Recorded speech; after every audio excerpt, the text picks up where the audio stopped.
Please enjoy this feature presentation of the Crooked River Radio Network. This program may contain adult content and is intended for mature audiences only. 5, 4, 3, 2, 1. The arguments begin now.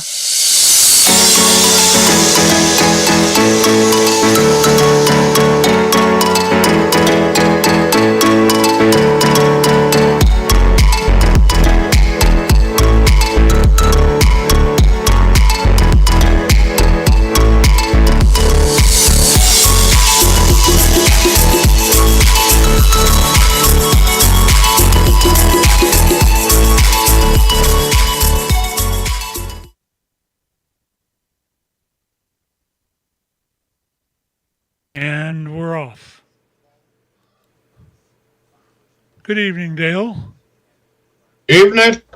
How we doing? Good. Good. Can't complain thus far. Yeah, doesn't work. Doesn't do any good to complain anyway. Exactly. Nobody listens. Nobody gives a shit. That's about it. It's been a while since we argued. And yeah, well, as we discussed, I mean, there wasn't really anything out there, really to get us going, other than the same old BS. Yeah. And that's a waste of people's times. So I've been told on more than one occasion that what we do is a waste of my time. But that's debatable too. Let's argue about that. Well, is it a waste of your time? What do you think? Is it a waste of our time? Is it a waste of your time? Yeah, it's a waste of your time, just like it's a waste of my time. Because, I mean, am I really going to make you, especially when it comes to politics, am I really going to make you switch to the other side or believe me? Or are you going to do the same with me? No, it's not going to happen. I know better. The point of this show is to maybe get people of, conflicting sides to maybe listen to views, decide which direction they want to go, sort of, and then hopefully do their own due diligence to make their own decision based upon, what they're saying. Now, if you're, a Democrat such as yourself, it's much easier. All you got to do is turn on the news and they'll tell you everything you want to know. If you want to see what the Republican side has to say, you got to dig a little bit deeper. So it's, you got to do your thing. I will say this. Most of the time, I go to more than one source for my news. I actually, a lot of times I will go to, used to be I got things out of Twitter, but that got almost too much one-sided. And, or X or whatever the hell it's called this week. And at that point, those were extremes. You take these things like CNBC or MSNBC or any of those like that, you're always going to see one-sided stuff. And it's hard for any normal person to actually get both sides because some of these news things are so one-sided, it's pathetic. In lies the problem. And in lies the problem, right. So who do you believe?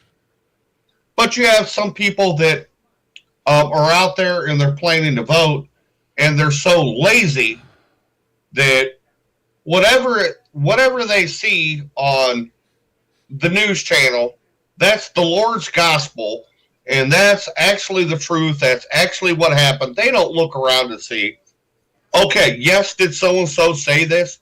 Yes, they said this. And it's portrayed that they said it in a certain context. But when you listen to everything they had to say, there's a whole different context to what they're saying, and people don't take the time to figure that out. They just, oh, it's the news. They wouldn't tell me anything wrong. And that's because there's goes into another topic we have tonight. People not having the ability to be free thinkers and look into these things. Yeah, well, I think a lot of the problems today is people are becoming lemmings. Do you know what a lemming is? In your definition, I mean, a think lemming, I would say, would be like a follower. if if one lemming falls off, the leader lemming falls off a cliff, they all fall off the cliff. And I think in Okay, a lot a of follower, so to speak. a lot of aspects, I think today is there is a lot of lemmings out there, and some people refer to it as everybody drinking the Kool-Aid or whatever, and No, that's that has its own cult thing about it. But people don't, unless you're doing a podcast like this, or like some of the other ones we do here, or some of the other ones that I've watched that were actually pretty good. And I will say this in quotes, that do not quote, are not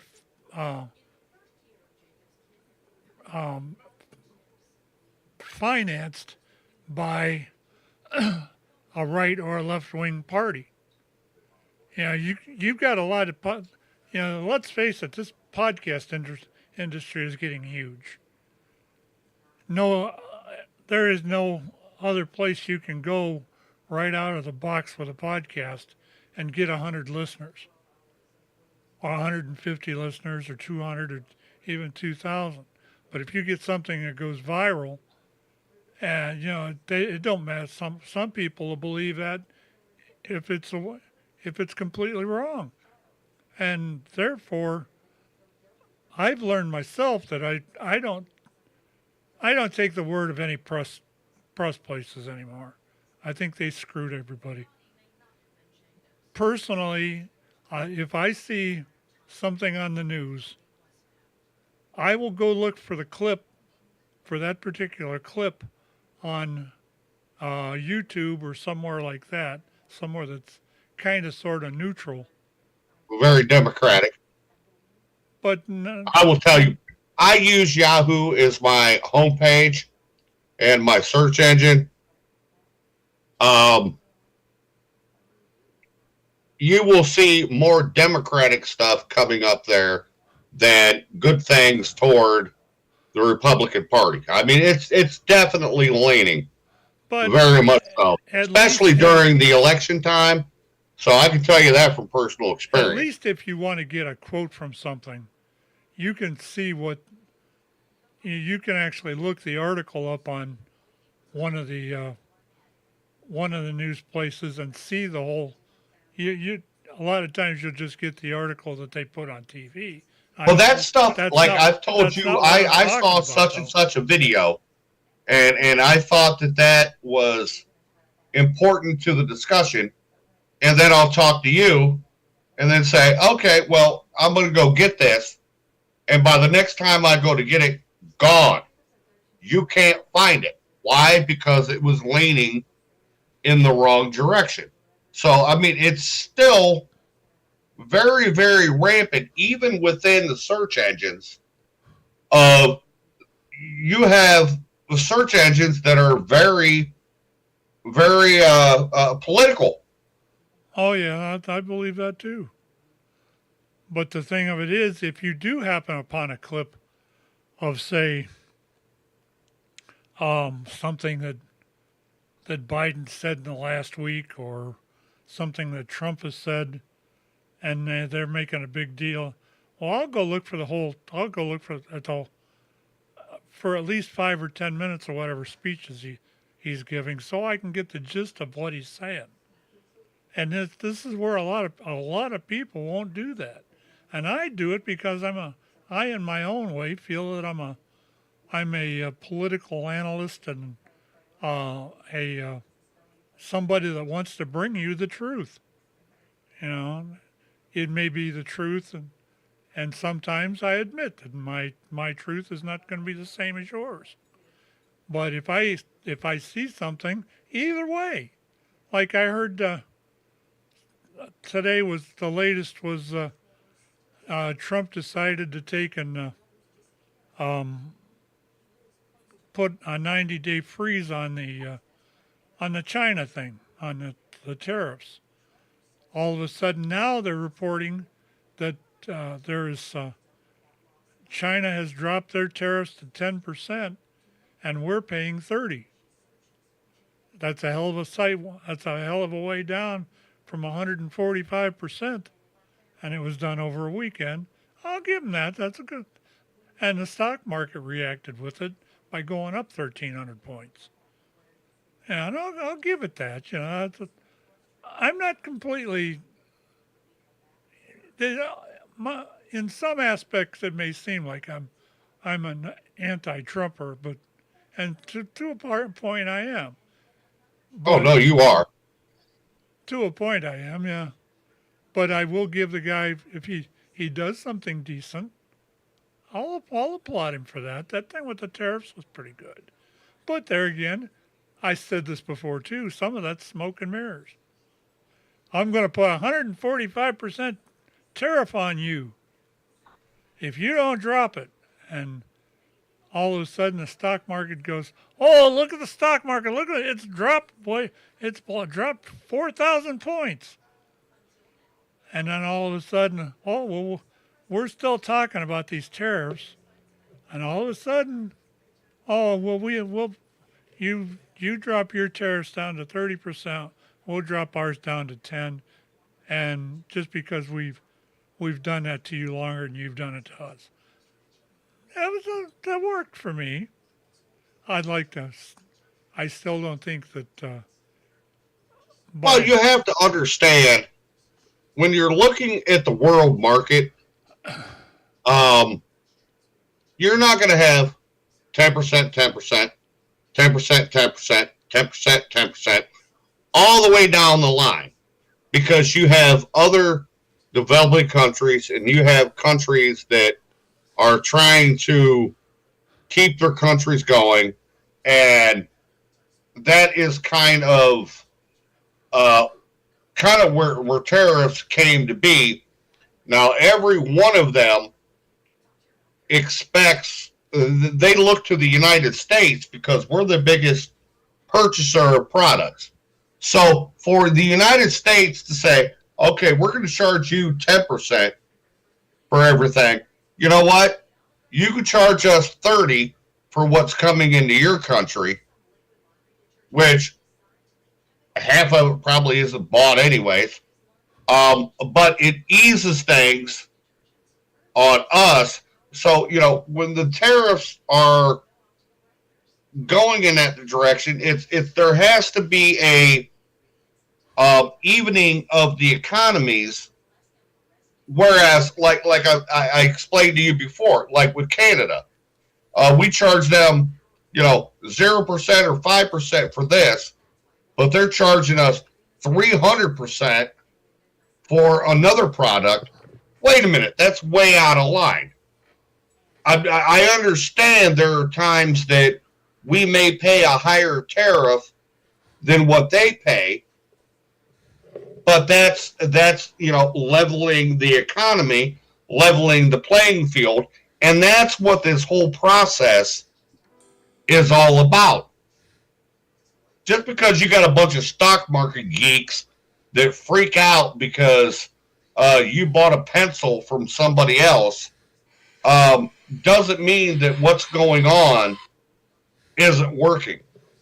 Because you can see, we just struck up a deal with England. We've had several other countries that come to the table to set up deals. And then the worst of them, the biggest person playing hard ass, is China. China came to us and they wanted to make a deal. Why? Do you know how many Chinese products come into the United States every fucking year. Yep. So if the tariffs are too high that we can't, afford to bring them into our country, well, they ain't making any fucking money. So they're like, well, maybe we better shut the fuck up for a minute and let's see if we can talk something out. And he held his guns, he stayed firm, and the shit worked. Not totally yet because it's still in the, but at least we're talking. Yeah. At least we're talking now, and things have been eased for the moment. But everybody said this was such a horrible thing, but yet, what are we gaining from it? We're giving more power to U.S. industry to sell their goods overseas than we had before. If that's not a good thing, then okay, bring back fucking Joe Biden that doesn't even know his fucking name. Okay, let's try that for a minute. None of this would have happened under Joe Biden. None. Yeah, I'm not sure I agree with you. I don't see I wouldn't ever have seen 145% tariffs come out of Biden. That would have never happened. Hell no, you wouldn't have. He'd have lowered them. He would have lowered them and go, please, please, please, please, please send me your products. And just fuck the American people. Yeah. While you're paying 300% to that same country. Gotta wonder where all that tariff money's going. Well, that's a good point, because I have no clue either. Whether it goes in the general fund or where the fuck it goes, I don't know. But I think it goes in the general fund. Yeah. Well, I'm not sure. I think the last time we talked, almost 3 weeks ago now, the news was breaking about Pete Hegseth and that debacle about that Signal chat room, and I think somebody finally got through to that butthead, and it took a firing or a moving around. Let's put it that way. If you got the way that this country's made and the way that the some of the elements of this country are as far as security and stuff like that. The government's supposed to use all secure stuff. And this crap about them putting that on Signal just crap. It just levels me. I just cannot believe, they finally got that taken care of, at least I think, we'll be able to tell the next time something comes out, or they've invited some other news organization into one of their meetings. I think that finally resolved. Also, in the last 3 weeks, we've had the Pope come up. I know we got 2 or 3 subjects I want to cover with the Pope thing. What do you think of an American Pope? One, I'm not Catholic, as many of you probably already know. So I don't follow what the Pope has to say to begin with. I follow what is in the Bible. But if I were Catholic, and even as an outsider looking in, I'm definitely divided because I look at how popes try to appease everyone and try to keep everybody happy and not fighting and whatnot. And I get it. I understand it. But with the wokeism that is rampant across the United States, it makes me wonder, since we have a pope that decides to change church doctrine anytime they feel like they want to, because they're, infallible, because they're quote unquote given their permissions from Peter. Um, what's next? A transgender pope? Are we going to have transgenderism flowing through the Catholic Church, who the last I checked is totally against that stuff? Or are we going to, now we're going to have women priests? Are we going to do this, do that, anything in between? But coming from an American, I don't know what to expect to hear. I mean, it kind of baffles me. Maybe because of his age, he's old school and he won't be like that. But I don't know. But being American, yes, it actually scares me that there's an American Pope. I think it's a wonderful thing and a great thing, but I have my questions. Well, I want to see what he does, what his opinions are, and it's too early to be able to answer that. yeah, I kind of agree with you. I think from what I know of all the workings, you were talking about the church doctrine being changed and all that. That actually is not done by the Pope himself. There's a lot of discussions that go on. It's kind of like as I compared to this when we were talking earlier today. There is a lot of comparisons between politics and between the politics in the Catholic Church. The Catholic Church is supposed to have been around for almost 2,000 years, 2,500 years. And for the most part, the ones that do the decision and lawmaking are the cardinals. They're there to serve the Pope, and they're there when the Pope dies. They're there to elect a new one, and the new one is probably going to be a cardinal of the church. There's a lot of similarities that you don't realize with the way stuff is run in the church and the way it runs, the way politics actually run for the most part. You can consider the cardinals kind of like the House and the Senate.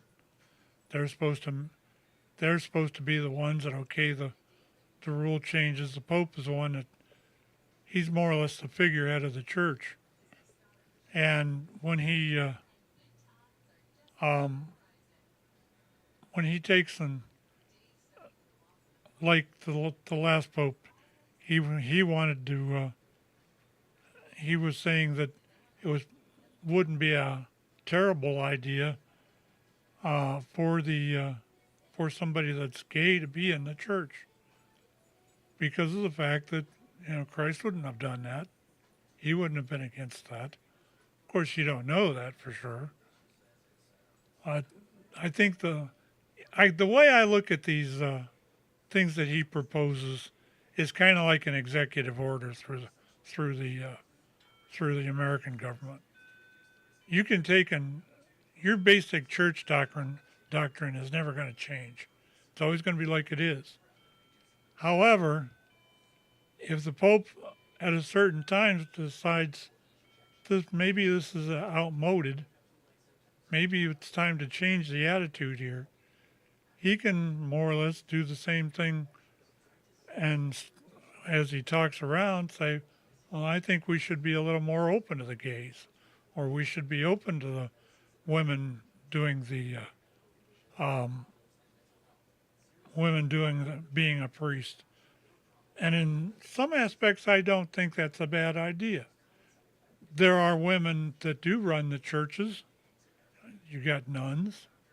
You've got your women that serve communion as Eucharistic ministers and stuff like that help the church out. And it doesn't, for those roles, it doesn't matter if you're a male or female. Would I ever want to see? Would I go to a Catholic a woman priest? I'd have to meet her first, because that took 70 years of me being on this planet to actually get to understand where some of this is coming from. And it would be like somebody wanting you to change directions right midstream. I don't know if I could do that or not. I have my own beliefs, and I've said this before. There are things in the Catholic Church that I don't agree with, and they'll continue that way. And if they decide they want a woman priest, so it's up to them. But on the other side of that, would I ever attend one? I'd have to think pretty long and hard about it. I don't know. It's just the way Catholicism has been, and your normal priest has to take a vow of celibacy, which means that he has to say that I agree that I can never marry somebody, or a female. I can never marry somebody. I can be part of the ceremony, whatever, but I cannot marry them. I cannot marry a woman. And they take that vow before the indoctrination happens. And as far as changing that, it's going to take a while to change that ruling. But like I said, coming back to my original point, though, you got your basic church doctrine is never going to change. It's the same as it was 2,000 years ago. However, they can loosen those rules up. The biggest change was back in the 1950s when they had Vatican II. And when they had Vatican II, that was that really changed a bunch of the church laws and church rules. And it made it, to me, it made a whole lot more sense than the way they were going.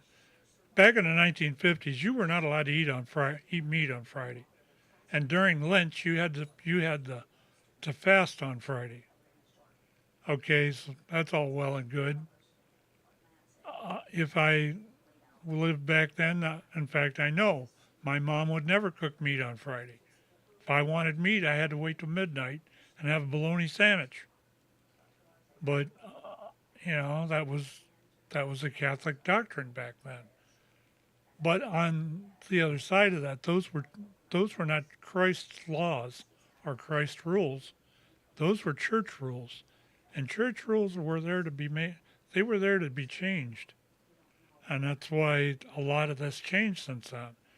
Now you're supposed to. The only 2 days you're supposed to fast are on Easter and Good Friday and the first day of Lent. The rest of the year you don't have to fast. On the other side of that, during Lent you're supposed to not eat meat on Friday.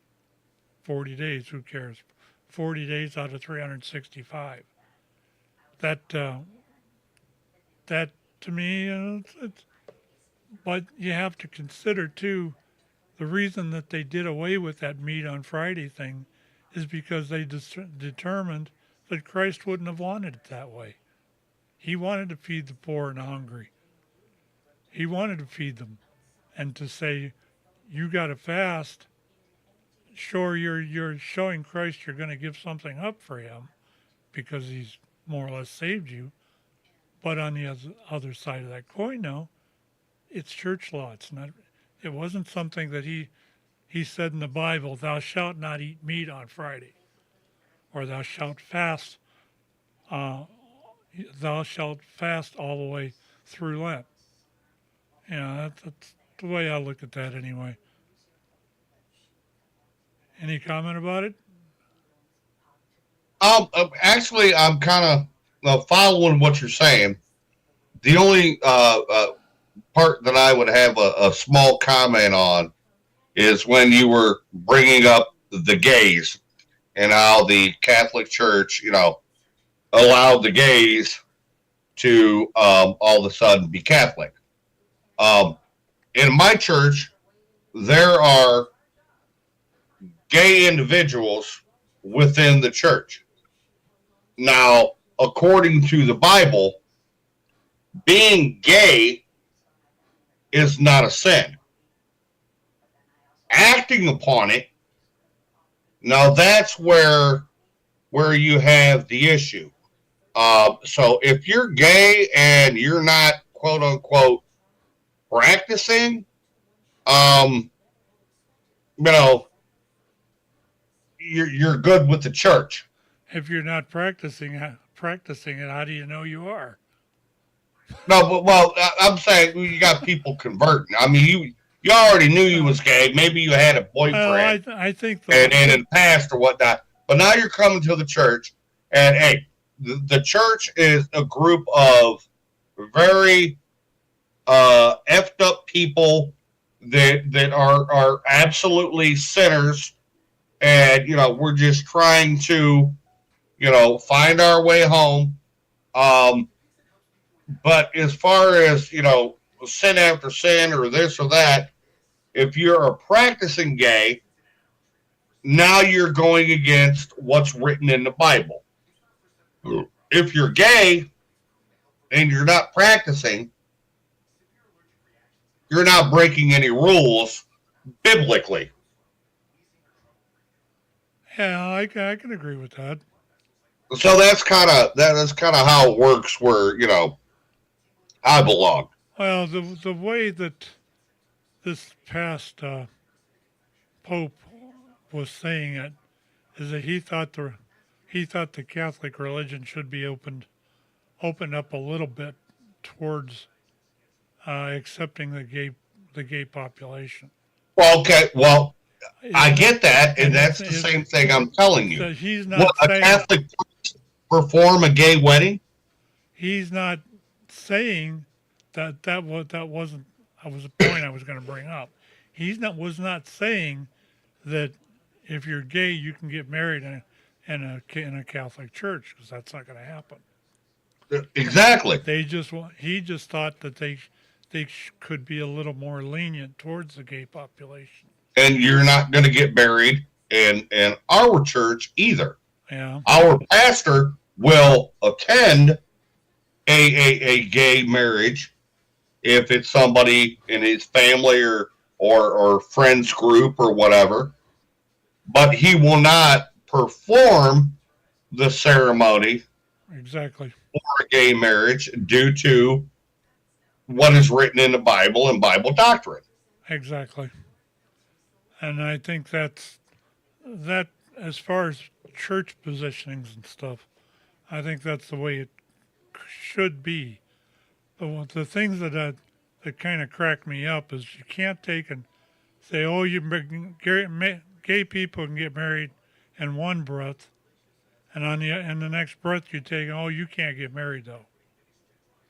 And some of this government legislation that's came down just even over the past year or so, they're giving it one hand, taking it away with the other. And I don't think myself, of course I'm not gay, so I don't really know. But you sure? Well, no, I don't think I am. At least it wasn't the last time I looked. I've been questioning that shit for a while. But anyways. Oh, you have you?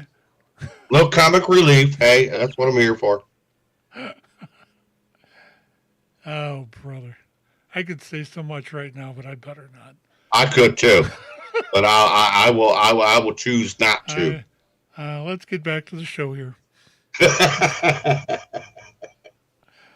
But as far as that, as far as the population goes like that, you know, I think the government, in a lot of aspects, I think the government oversteps its own boundaries.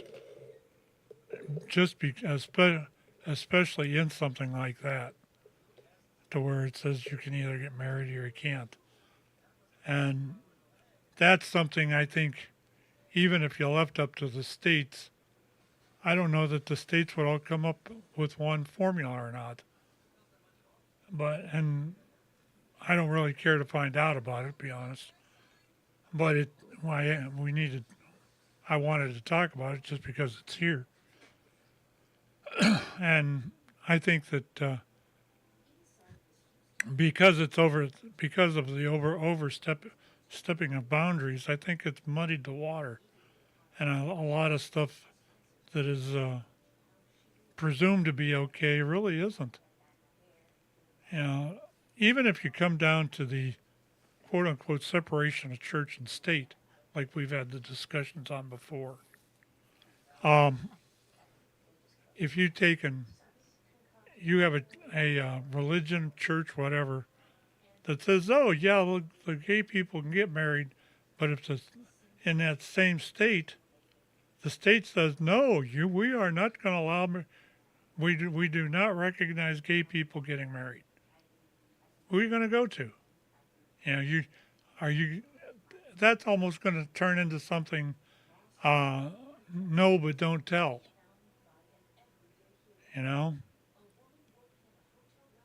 It kind of goes. Well, all that does is take the legality out of it. In other words, if like the example you gave, if you're in a state that doesn't allow gay marriage, and then somebody marries you, okay, in the eyes of God, I guess, even though he doesn't believe in the whole gay thing, I mean, I guess you're married. You have that civil union or whatever you want to call it. But if your partner passes away, the state's going to tell you to go F yourself because you're getting nothing. Shit's going into probate and you're getting nothing. That's what that comes down to. That's mere technicalities. It's no different than yeah, but you have so many people that are living together and they've lived together and built a beautiful life together for Lord knows how many years, but they've never gotten married.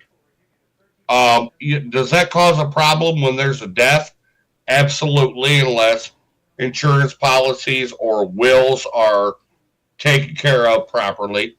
But there's no piece of paper there's no paper trail to follow. But I mean, technically speaking, are they married? Absolutely. They have dedicated themselves to each other. But in the eyes of God, according to, scripture, they're not married because they didn't go through the process. But they might as well be. I mean, yeah, the thing of it is, though, I don't know that I agree with that. I think the churches should have to be more of a in cooperation with the government on something like that. Because how do you have the separation of church and state if you're going to do that? Yeah, that's true. But the whole thing comes down to, if you may be in the eyes of God you're married, but in the eyes of the government you're not. That don't make no sense. Think about that a minute. Absolutely. It doesn't make sense. But, like I said, you live with this person, blah, blah, blah, blah, blah, blah, blah. You're building a life together, blah, blah, blah, blah, blah. Somebody dies, your ass out because you're not physically married because in other words, okay, I've been married to Justine for 20 some freaking years. Okay. Now, I have a piece of paper that says that Justine and I are married. Okay. Now, I have my love for the woman. I have my understanding of our relationship and everything that goes on with it. Do I need a piece of paper to prove that? No, According to the I don't. According to the laws, but I have it because in the eyes of God, I had to go to church and I had to go through the process. That's just the way it is, and that's what I did. That way, if I cheat on Justine, I divorce Justine, I do any of the spoken things here. Now, in the eyes of God, I've committed sin. Now, I'm a bad person. So, most of the time, the stuff you see with the people that are together that are basically married but they're not are probably non-religious folk.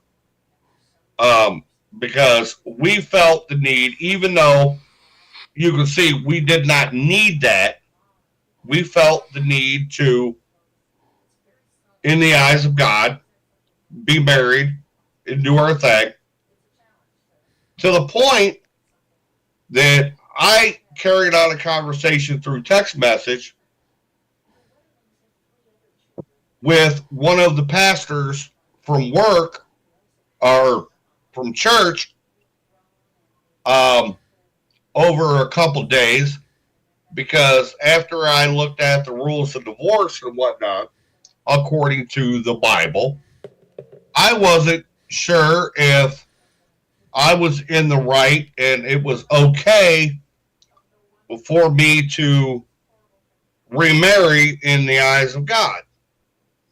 And then we had the conversation and went back and forth through the rules of divorce, and determined that, I was okay and that my marriage to Justine was, in the eyes of God, perfectly fine and I could move on. Of course, it didn't cost me any money like it would in the Catholic Church, but okay, I knew everything was, A-okay.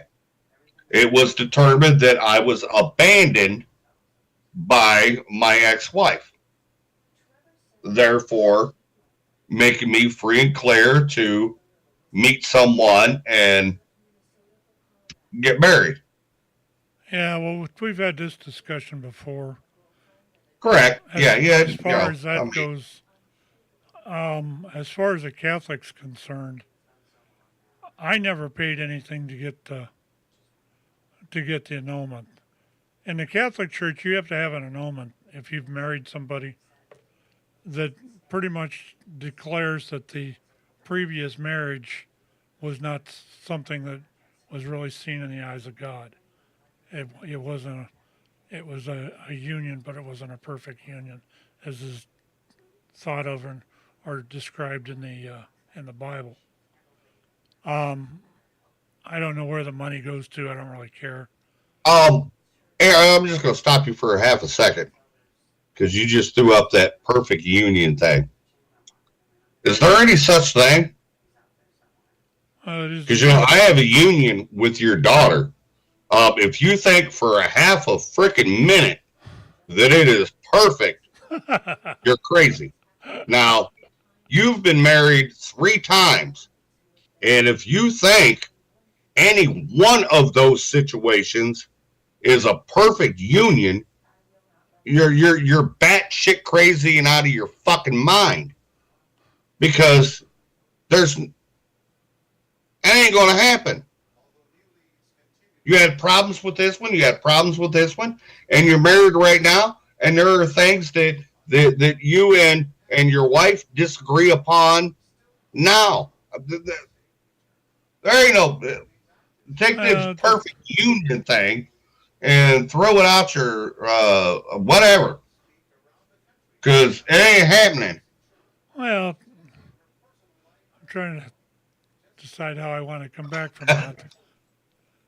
Um, Perfect union, my ass.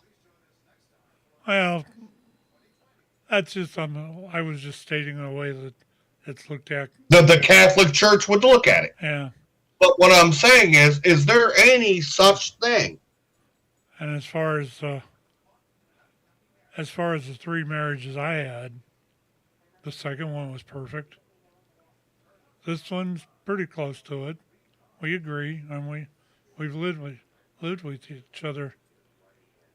We'll be married for 16 years come the end of this month. But is it?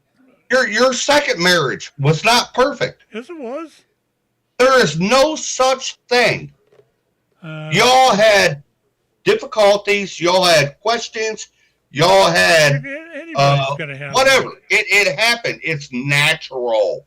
There's no such thing as a perfect marriage. And if you, for a million years, think that you ever had a perfect marriage, you're absolutely crazy. I must be crazy then. Because the lack of being perfect and the way you resolve things is what keeps people together and keeps the relationship going on. But you are never.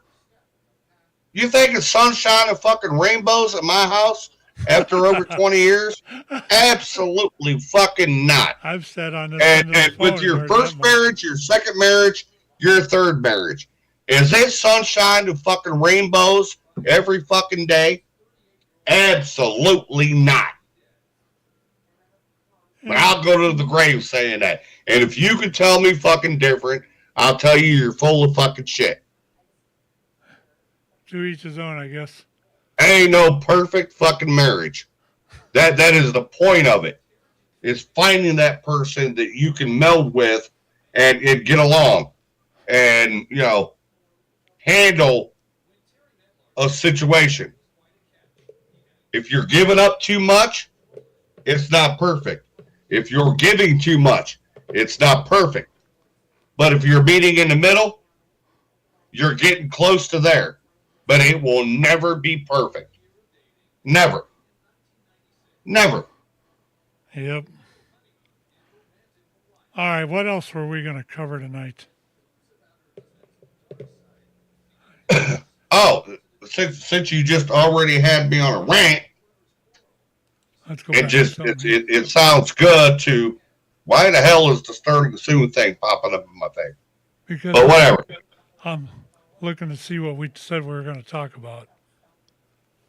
Hang on just. Oh, we're going to talk about stupid fucking kids. The new Pope, the Lord's Prayer, and then kids' attitudes. Yep, that's right. That's right. So dumb motherfuckers. All right. What do you want to cover next?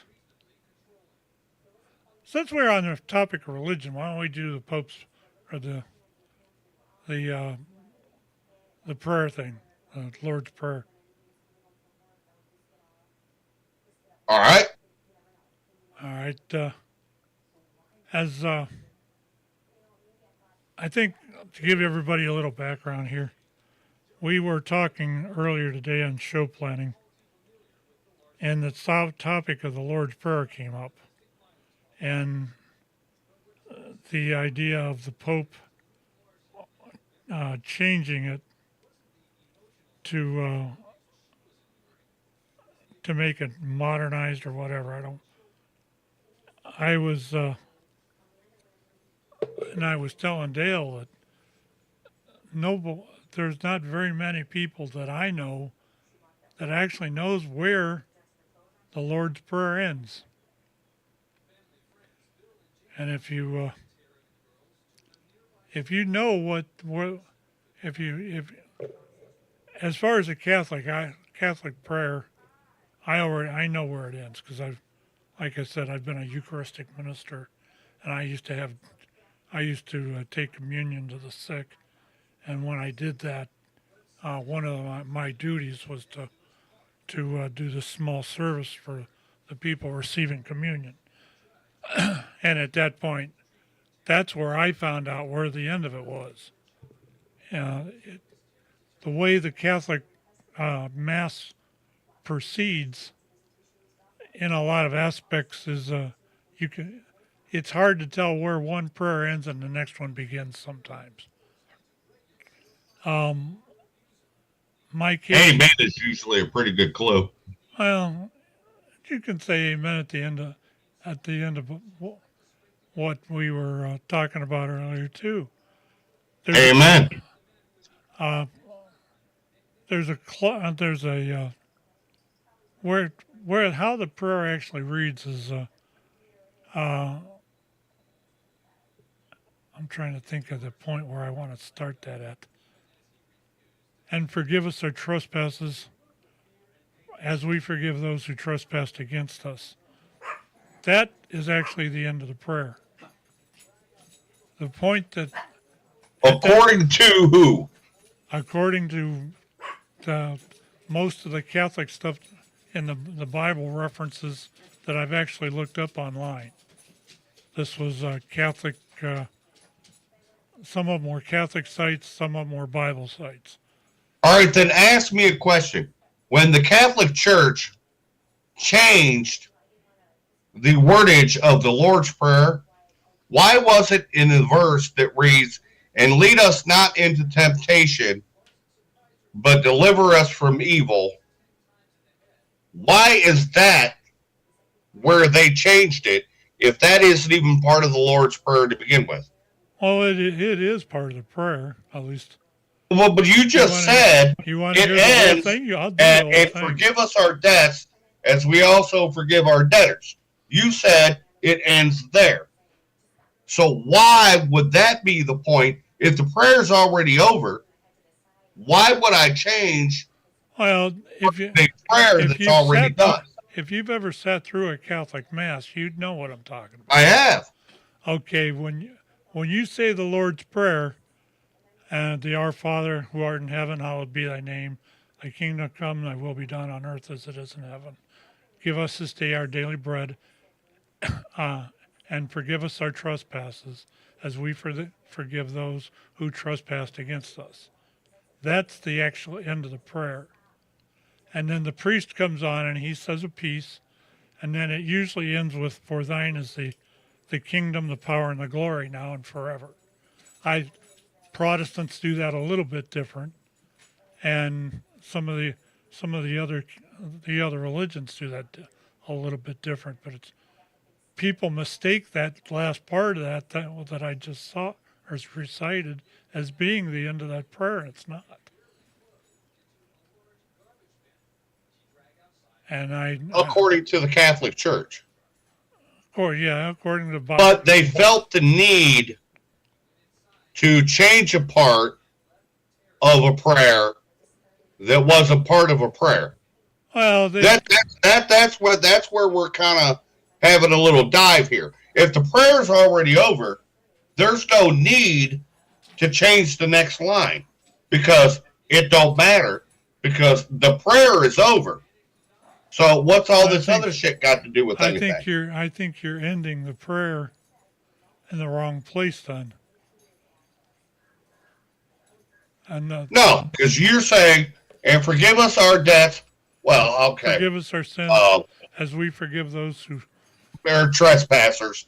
It's written differently in what I'm looking at. Forgive but us our trespasses. It means the same thing. We as both we forgive those who get the deal. Us. And then you skip over a part and you say the priest will stay, for thine is the kingdom and the power and the glory forever. Amen. That's not the way it goes. The priest does his own part, and then the congregation recites, for thine is the kingdom, the power, and glory, now and forever. And that is not. So, because the priest says, does the priest say, "And lead us not into temptation, but deliver us from evil"? he'll say something to the effect of, "And forgive us, O Lord, for all our iniquities," and blah blah blah blah blah, whatever. That's not the Lord's Prayer. And that's not. It ends. That's my point. It ends at the point before that. Then why does he say the other stuff? Then the congregation comes back after he says that part I just said. The congregation comes back and says, and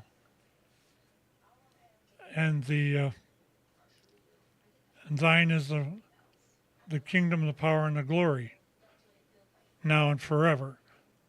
The priest has a point in between those two paragraphs. The priest says, and it's usually a blessing for the day and whatever, it's not that way. People mistake that as that whole prayer with the priest talking and everything in it as the actual Lord's Prayer, and it's not. It's not. It's not. According to a Catholic. According to what I've been. I'm like totally lost because I know you grew up saying the Lord's Prayer. I did. Okay, and there was no break in the middle. There was none of this bullshit. You don't realize that the break is even there because it's all said in one, like one big prayer, but it's three different sections. Right, because that's the prayer. That's why it says amen at the end. Just because your priest is saying a part that you're not saying doesn't mean the prayer ends at that point. It's still the prayer. Well, did Jesus Christ when the congregation stop and let somebody else say the other line for him? When the congregation and then he finished. When the congregation says that prayer, they don't put the priest part in there, and they just recite the end of that phrase. But that doesn't mean what okay, so what you're saying is what your church is doing is ritualistic. Okay, we say this. Yeah, it's part of the Mass. The priest says this, and then we say this. It's part of the Mass. It's all combined into one prayer. It doesn't mean the prayer ends 2 or 3 lines before the prayer actually ends. It's just the particular way that your church decides to go about it. What I was told you go to a funeral, you go here, you go there. When the Lord's Prayer is done, you go through the whole thing, don't you? Even if you go to a Catholic funeral. Nobody stops. They say the whole thing. Now, in Mass, I don't know what the fuck y'all do. But in layman's terms and out in the world, that doesn't happen. I was told in my Eucharistic training that the prayer ends there, and you're not supposed to recite the priest's part or the last part of that, because it's not part of the service you're supposed to render. The Lord's Prayer is the Lord's Prayer. You can look it up and just put where it says. Look it up. I've been looking it up. I'm staring at it. I'm not seeing what you're telling me. Now, maybe I need to throw Catholicism into the mix, but anything else I can see, the Lord's Prayer is the Lord's Prayer. No matter what version of the Bible I look at, the Lord's Prayer is the Lord's Prayer. And you're telling me as a Catholic, the Lord's Prayer is different. It ends at the... I'm not saying that the whole thing was changed. I'm just saying that people don't understand what part or where that prayer actually ends. They think that whole thing with "For thine is the power, the power and the glory forever and ever," they think that's part of the Lord's Prayer, and it's not. It is not. I'll see if I can dig up where I actually did read that on one of the Catholic sites, and I think if you looked up or Googled Catholic Lord's Prayer, and you'd probably get told where it was. Anyway, let's dump out of this subject. Let's go into the kids of today. Oh, 'Cause we're oh, Lord. You just opened a fucking can of worms. Why are these children so ignorant of the world? And other than technology, we can blame that on it. But they have no fucking clue. You know, I used to pick on the young kids. And then I had a gentleman at work just the other day.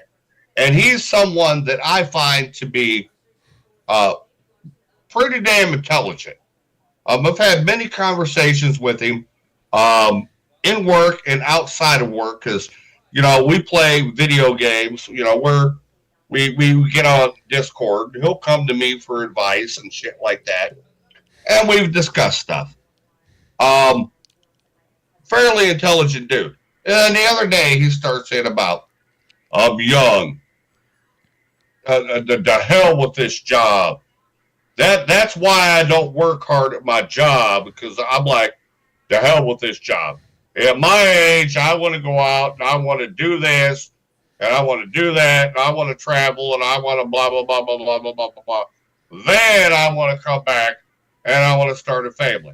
Okay. So, all right, you get a couple dollars. So he wants to get a job where he can make $1 million and then have enough money to travel and do all his shit. And then he's going to come home broke. And then he's going to try to find a woman and to start a family with when he ain't got no job, ain't got no income, ain't got nothing. There's no understanding of adult responsibility and what you need to do. I mean, I understand the whole traveling thing or whatever. I would love to too, but you know what? I got married and my life revolves around my wife. And I do what it takes to make sure that my wife is taken care of. And of course, you know, she does what she does to help take care of the home too. You know, we work together on that. But that being said, where our priorities lie is totally different. He's like, society tells you have to do this and you have to do that. No, society does not tell me I have to get a job and do this. Life tells me I'm not, this is coming from a guy that's very smart, but as we speak is living in his mother's basement, playing on his computer with a bunch of high-tech recording equipment because he wants to be a recorder and produce music and all this other stuff, is giving me this fucking spiel. Okay. Now, mind you, he gives his mother money. He pays bills. He pays rent, you know, all that stuff. So that's all the way. But how come when I get paid, I only got $30 left? And I want to buy a new gun, and I want to get this, and I want to buy that. And he's like, I bought the gun, and I bought this, and I bought something else. But I only got $30 left. Well, hey, dumb motherfucker. You bought a gun you didn't need. You bought this you didn't need. You bought something else you didn't need. Yes, you paid your bills, and you're very responsible. And now you're bitching because you only got $30 left because you think you should be able to go out and fucking play. Yep. Then you got the fucking youngins. They can't read a fucking analog clock. Okay. They can't fucking spell their name without going IDK or LOL. it's I'm fucking baffled. Where did intelligence disappear? You have younger children in your own home. Now, they may be wonderful children, but do you ever sit there and go, really? Did you just say that to me? Did that just come out of your mouth? Um, what are you thinking? I mean, so throw me a bone. What are Help you me out. What are you thinking?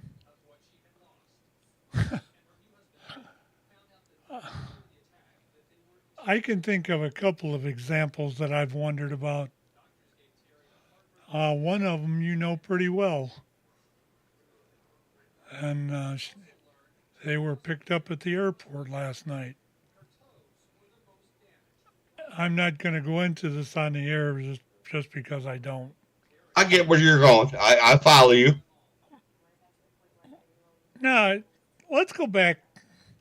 Let's go. Let's get in our Wayback Machine. All right. Let's take and Dale, you sit in the front seat. I'll sit in the back. Let me turn the sucker back to about 1972. Crank, crank, crank. Woo, woo, woo, woo. Here we go. I'm with you. I was actually alive then, so. Okay, Okay. We just got out of the Wayback Machine. Pat's living in his mother's house, not liking it at all, with that same kind of attitude. My mother would come up and say, "You need to get your ass out and get a job." I'm in school. How can I go to? How can I? Well, do you want money? Yeah. How can you?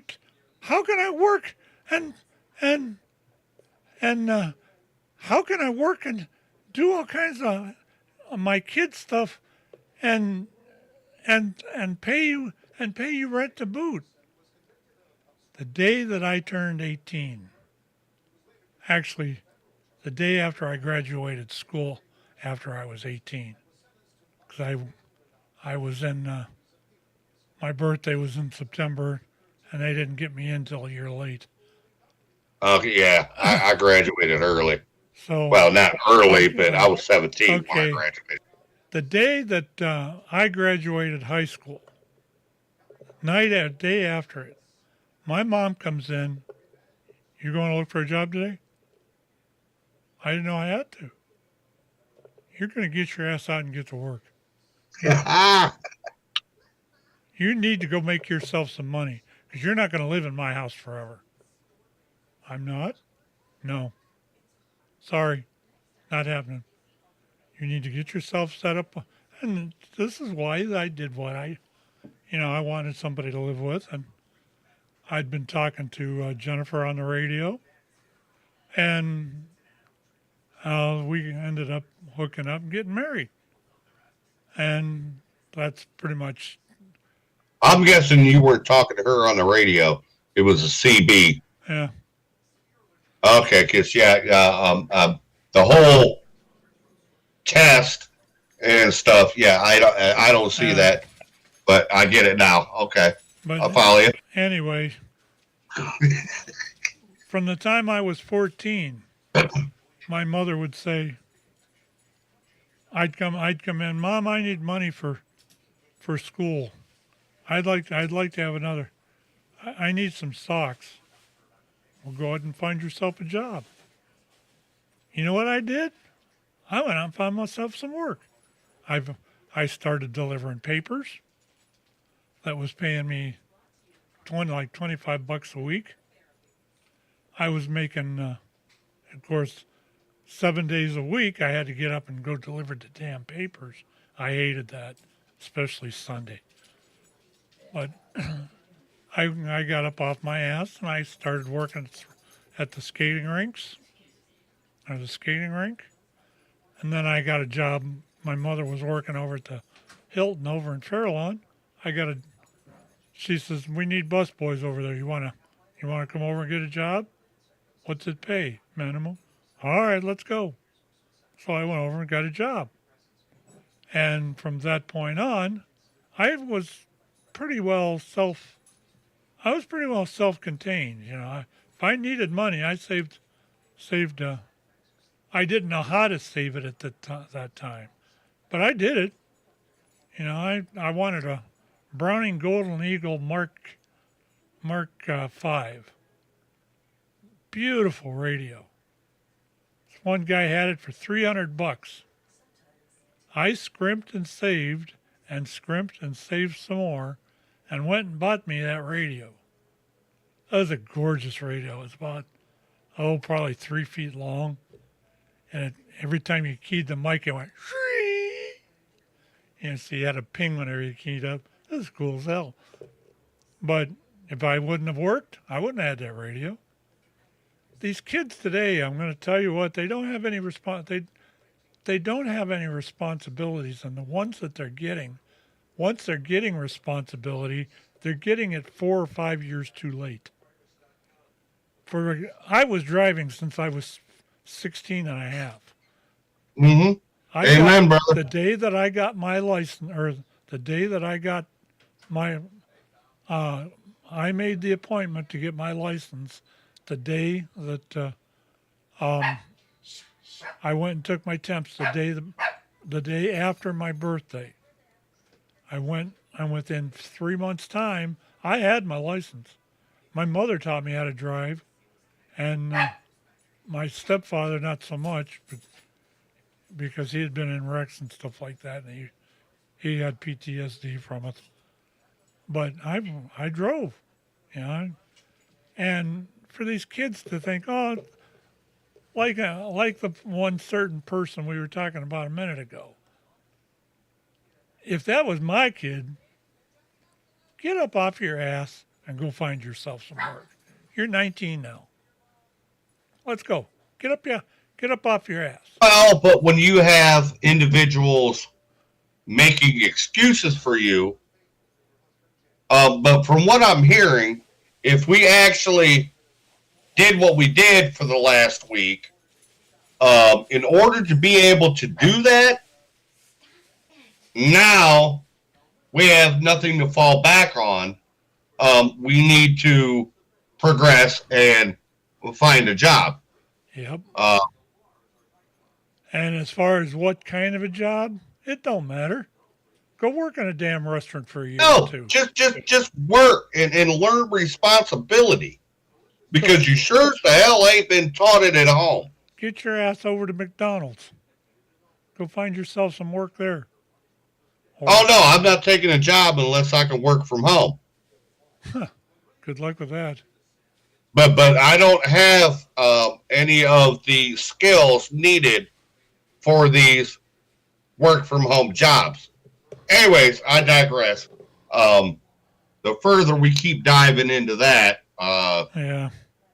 one, the more obvious we're going to get, and two, I agree. Anybody listening is just like, really, what are you fucking people talking about? When we just want to just let it loose, and Anyway, to make a long story short, from the time I was about 1972, I graduated 73, and I'm trying to think when the hell I started over there.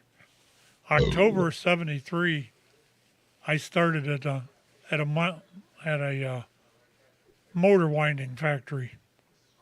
I was a coil winder, and I did that for but the money it wasn't another one of those go nowhere jobs.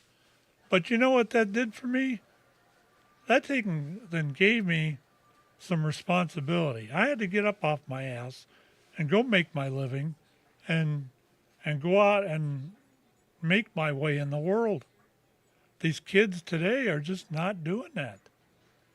Or they're doing it at 18 and 19, and God, that's a waste of your life for 4 or 5 years. Like I said, the individual that I was speaking about is giving me this complaint about the money and the money he makes and this or that. At the same time, and then he's also saying, well, I'll get paid and I only got $30 left. He bought tickets to a concert. Now, mind you, somebody else purchased them for him, and he has to pay that money back, which he's been doing. He's a really responsible young man. Don't get me wrong, very responsible young man. But it was 400 to $450 a ticket, and he got two because he wanted to take his girlfriend to a band that he's seen probably 4, 5, 6, 7 times already. And then we just bought a you've heard of the AR-15s. It's an AR-15, but it's a little bit different. It's kind of designed like a MP4, if you remember that from Call of Duty. Yeah. And then he spent like $300-400 buying attachments to upgrade the said weapon when he actually gets it, because he had to wait like 3 weeks to get it because of his age, which is crazy in itself. But anyways, but then, I only got $30 left. Hello? Don't spend that money. You didn't need this. You didn't need that. You didn't need something else. You're spending all this fucking money and then bitching when you don't have any money. Well, who the fuck do you think you're fucking fooling? You're not fooling fucking me. You created your own problem. Yeah, you made your... And this is the mentality. I want to do this. I want to do that. You made your bed of roses, now lay in them.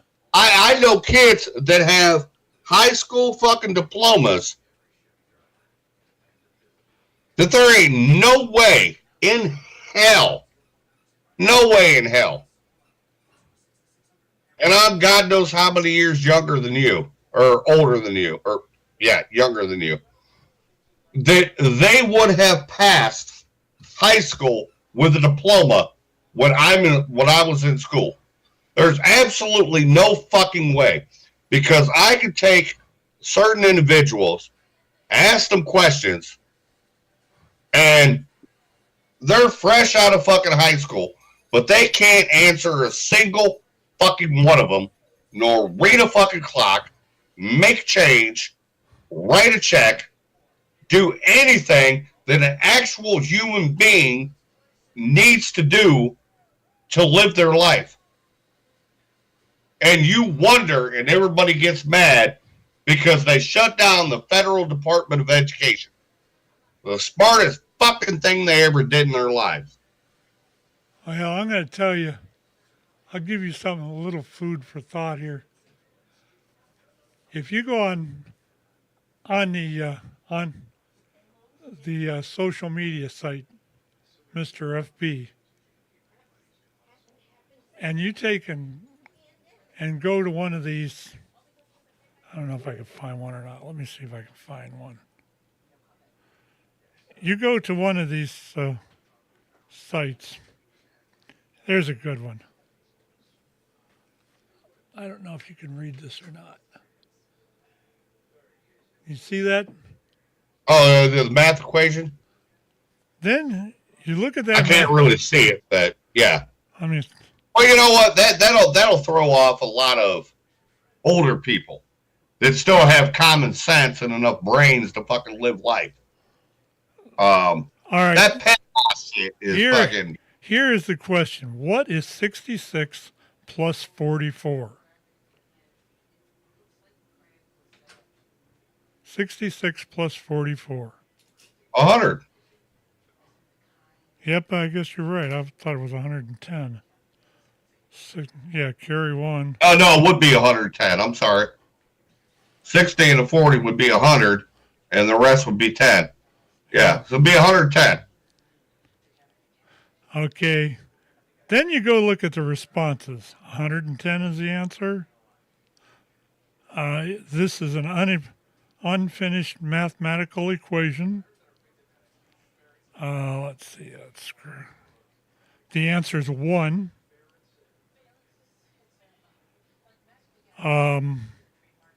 Not enough information to be able to solve it. What? You heard me. I'm surprised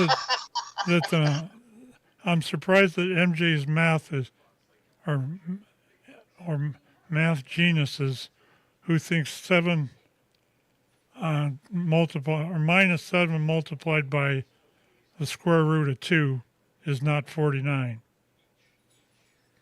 Don't say 100 and then argue about it. They are just numbers. 110, 100. A 6-year-old could do this one. And, you know. But I'm not going to give an answer because I can't do it myself. There was never a day after I graduated high school that I couldn't have figured this out. Even if you've got. I mean, I just jumped, and then when I realized I jumped at the number, I'm like, wait a minute, no, that can't be right. And then I'm like, that's what it is. Some of the stuff that you see as answers for these questions. There's no critical thinking anymore. There really isn't. None. Critical thinking is gone. Another one. What's 25% of 600?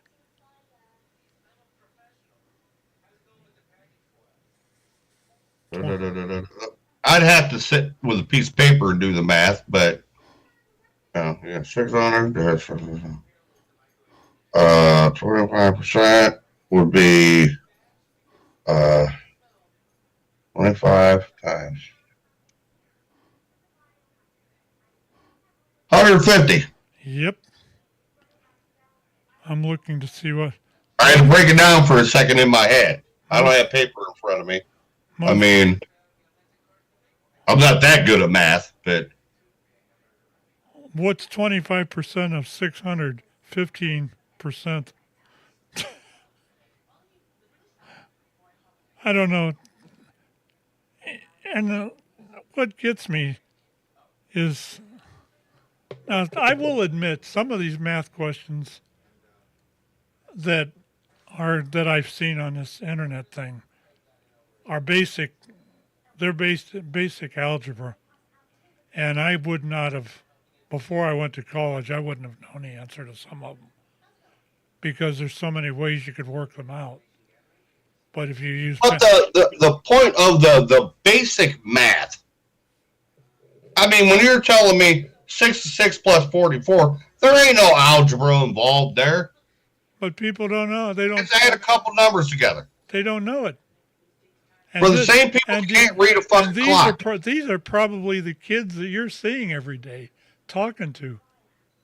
These are probably the same ones. That's what I'm saying. And I'm like, what is the answer? How do we change things to just like, I mean, a lot of us that graduated, you know, we may not be the smartest people in the fucking world. We're not.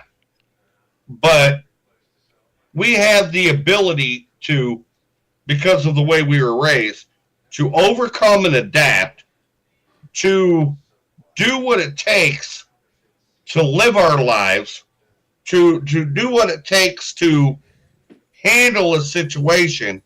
And these children coming out of high school know fucking nothing.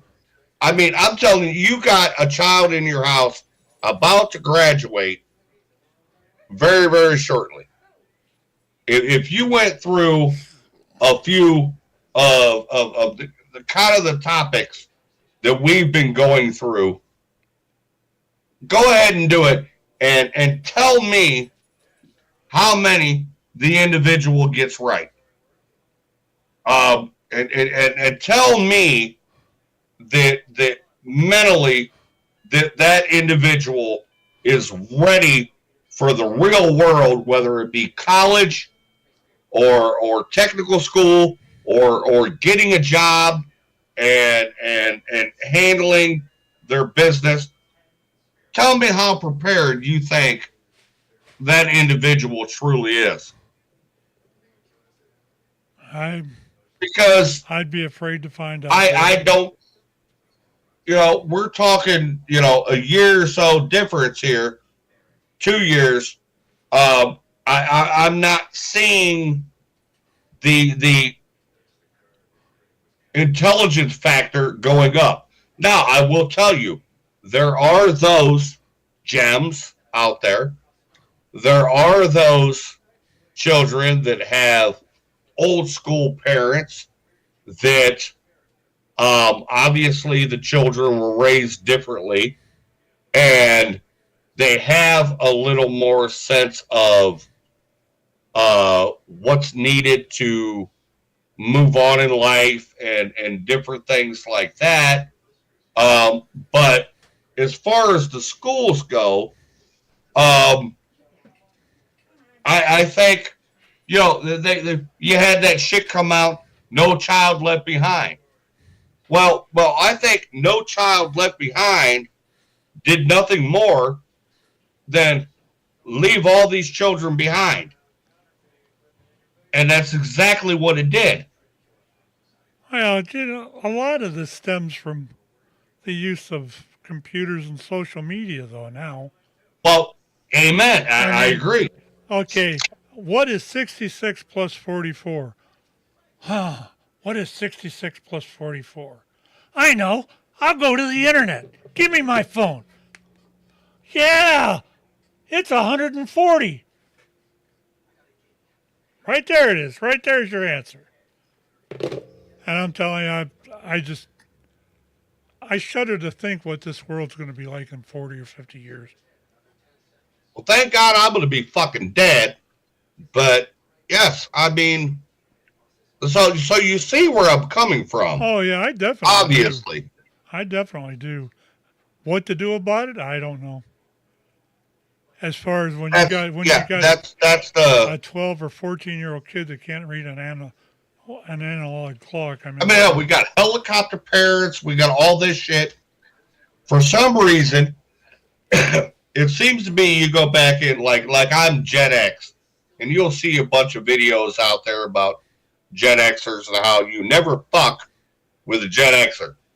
And it's because of, at the age of 3, we were raising ourselves.